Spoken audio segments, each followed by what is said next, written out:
Welcome back, everyone. For many years, superheroes were marketed towards young boys, but back in the 90s, we were introduced to what many of you know and love as Sailor Moon. Sailor Moon is a story about a 14-year-old Japanese schoolgirl named Usagi Tsukino, who transforms into Sailor Moon, a magical heroine who fights for love and destroys evil that threatens her home planet, along with her friends who represent the other planets. And as a 90s kid, this is how I will admit I learned my planets. The series was created by Naoko Takeuchi. But today, I wanted to go into the history of the newer version of Sailor Moon Crystal, and how we got this series. But not just Crystal, of course, I'll go over Eternal and the Cosmos movies. There have been plenty of videos that go over the original series, but I wanted to change that up a bit. With Netflix releasing the final movies, I thought this was a great time to make this video. I'm on the hype train of Sailor Moon right now, and with that, let's go ahead and talk about it. Let's get into a brief lesson on the original series, as it is part of how we got here. The original show started in 1992 and went on to 1997. Sailor Moon has become popular internationally. Sailor Moon was broadcast in Spain and France in the beginning of December of 1993. These became the first countries outside of Japan to broadcast the series.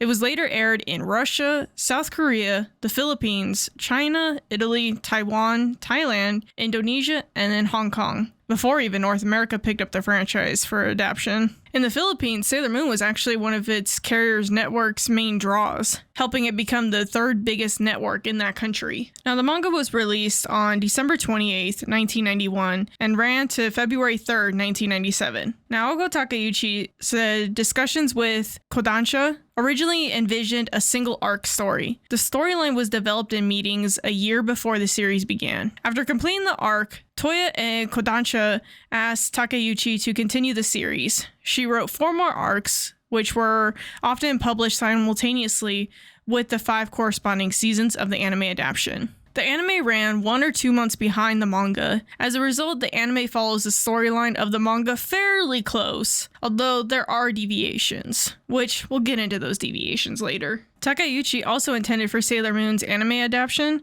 to last for 1 season, but due to the immense popularity, Toya asked Takeuchi to continue the series. The 52 individual chapters were published in 18 volumes by Kodansha from July 6, 1992 to April 4th, 1997. In 2003, the chapters were re-released in a collection of 12 volumes to coincide with the release of the live-action series. The manga was retitled Pretty Guardian Sailor Moon and included new cover art and revised dialogue and illustrations. Now, I'm not sure how many of you knew this, but there was also a comic book version of the manga release. The first 18 volumes of Mix or Tokyo Pop US Pocket Edition began in 1998. The English Sailor Moon serialized the year before that in Mix Zine, plus a more American comic single issue format was the standard at the time. The Sailor Moon manga was initially licensed for an English release by Mix, later Tokyo Pop, in North America. The manga was first published as a series in Mix Zine beginning of 1997, but was later removed from the magazine and made into a separate low-print monthly comic to finish the first and second and third arcs.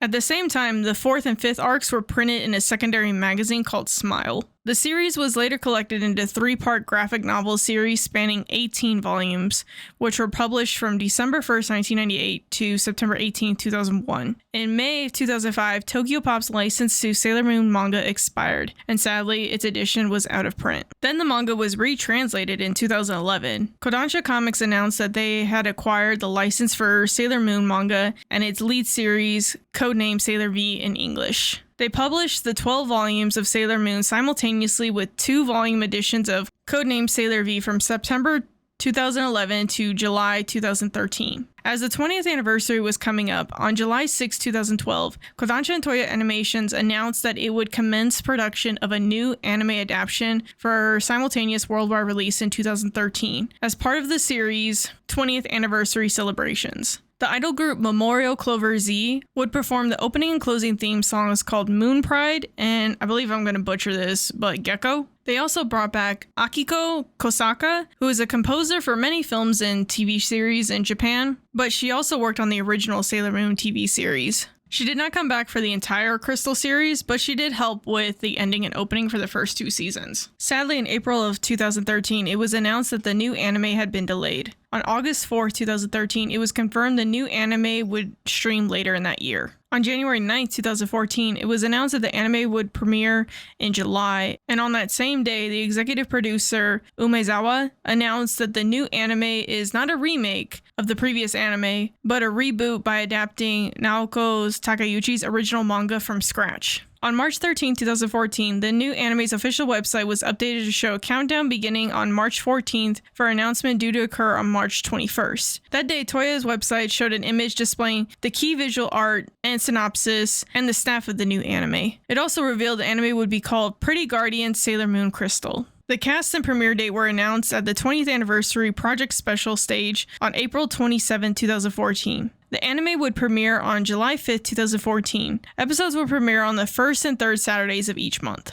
The new cast was announced along with Kotono Mitsuishi reprising her role as Usagi Tsukino. On April 13, 2014, Toya confirmed that the series would run for 26 episodes and stream worldwide. A little fact about Kotono Mitsuishi, she not only played Usagi, but she's also played Boa Hancock from One Piece, and that's definitely one of my personal favorites from the series. She's also played Mei Mei from Jujutsu Kaisen, and then she also played Misato from Evangelion, and so much more. Now, along with all these Crystal updates, in May of 2014, Viz Media announced the original series was being re-released featuring an uncut and remastered footage, including never before released outside of Japan's final season Sailor Stars. I personally remember losing my mind when I saw this announcement. I was so excited to finally have this series complete and on Blu-ray. Viz premiered the first episode as part of their Sailor Moon Day celebration at Anime Expo in Los Angeles. Anime Expo had the 20th anniversary events for Sailor Moon to announce the new English dub, as well as bringing to the convention the original voice actors from the original dubbing from 20 years ago.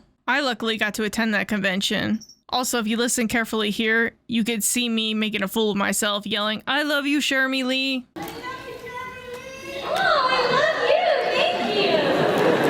It was such an exciting time to be there and to get to meet the new cast as well as the original cast. Viz announced that the cast used for Sailor Moon redub would also reprise their roles for Crystal. Now, there's a lot of talk about why they didn't get the original voice cast back. I don't have an answer on why. I know that the original cast had said in interviews that they were not asked, but they wish the best for the new cast. Though, let me tell you, from the bottom of all of our hearts, we would love to have been selected to reprise both our roles, or in my case, our crew position, to be voice director again of the new series. That said, the world changes and things change in it, and we only wish all of the folks who are doing the new project the very, very best of luck. It will never take away from what you got from us or what we got from you. I know a lot of the original voice casts do not do much in voice acting anymore, but who knows? I will personally cherish both of them. Another interesting thing I found researching this, the series was always meant to be released worldwide online, and on the same day of July 5th, 2014. But the first episode actually held an advanced screening in Tokyo. The event was co-sponsored by Kodansha's fashion magazine Vivi, so everyone had to adhere to the theme dress code, wearing something marine related, and no men could enter unless they were in a company of women. The event was held on June 30th, which is the birthday of Usagi Tsukino. The episode was watched over 1 million times in the first 2 days of streaming availability. On November 8, 2014, it was announced that the later half of the 26-episode run will be the second season covering the Black Moon arc of the manga. During a special screening of the Dark Kingdom finale on December 27, 2014, the new cast for the second season was announced. The second season would debut on February 7, 2015 and ended on July 18, 2015. Now, I'm sure a lot of you may have noticed this, but fans were audibly upset with the 3D animation in the first 2 seasons of the series. The animation style was particularly used in the transformation sequences, which are some of the most beloved moments in Sailor Moon. Even I will admit, the 3D animation was a little off,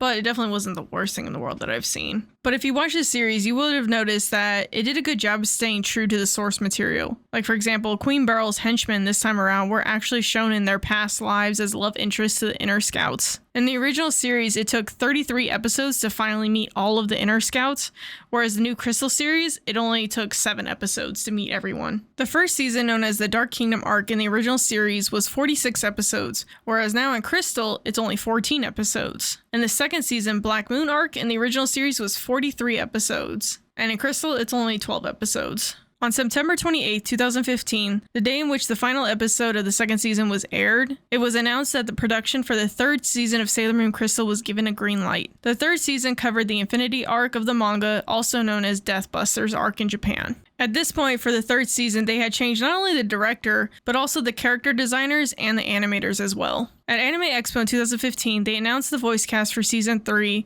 which included Sailor Neptune, Sailor Uranus, and Sailor Saturn. The first episode of the third season was previewed at a special event held at Animate in Ikebukuro store in Tokyo on March 6, 2016. The third season begins its regular airing on Japanese television on April 4, 2016, and ended on June 27, 2016, with a total of 13 episodes. In the third season, the animation team and the budget of the series were adjusted, and the animation in general, particularly the transformation, which had lost that 3D style entirely, which was a change for the better. The third season got much better reviews than the first two seasons. One of the first things you'll notice is Uranus and Neptune are no longer cousins, and we actually get the kiss scene between Haruka and Usagi. Haruka is also known in the series as both male and female, and then the dynamics between the inner senshi and the outer senshi play out a little bit differently. The original anime, the outer scouts didn't think that the inner scouts were strong enough to handle the problems, but in Crystal, the outer scouts just more or less didn't want to involve the inner scouts in their failure. The outer scouts felt that they had failed protecting the galaxy when the Moon Kingdom was attacked and Sailor Saturn came and wiped everyone out. Also, at this point in the series, we're up to 32 episodes, and the original series, we would have been up to 108 episodes.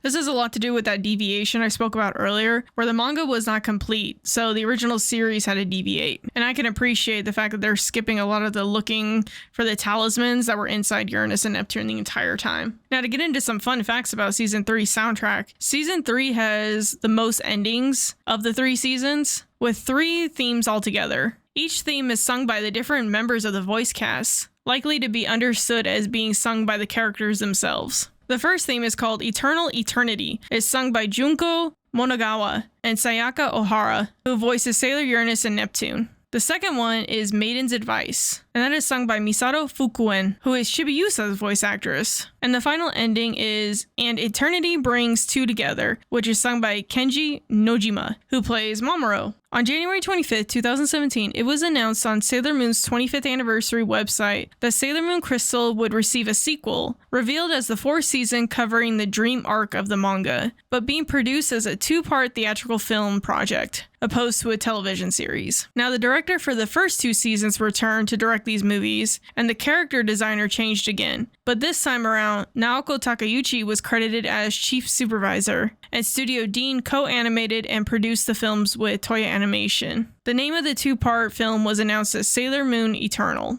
which is also why you'll notice the animation style changed again. Now, the character designer, Kazuko Tadano, also handled the character designs for the first 2 seasons of the 90s series and Sailor Moon R, the movie. The first film was slated to be released on September 11, 2020, but was postponed and released on January 8, 2021, due to the COVID pandemic. The second film was released on February 11, 2021. The 2-part film is the first in the franchise to screen in Japanese theaters in 26 years. The last one having been my personal favorite of the Sailor Moon movies, Sailor Moon Super S, the movie, which was released back in 1995. Netflix acquired the streaming rights and they premiered on June 3rd, 2021 for the rest of the world. In April 2022, it was announced that the sequel covering the Stars arc of the manga was to be produced as a 2-part film project titled Pretty Guardian Sailor Moon Cosmos the Movie. The movie was released in Japan on June 9th and the 30th of 2023, but gets its worldwide release on August 22nd, 2024. The majority of the staff that was used for Eternal's movie was also used for the Cosmos movie. Naoko Takeuchi is still listed as chief supervisor of the film's production. They did, however, get a new director for these movies. Studio Dean still co-animated these movies with Toei Animation. These movies are made for both new and old fans. For example, the opening themes for both movies are the original opening songs for Season 1, as well as that final season of Sailor Stars.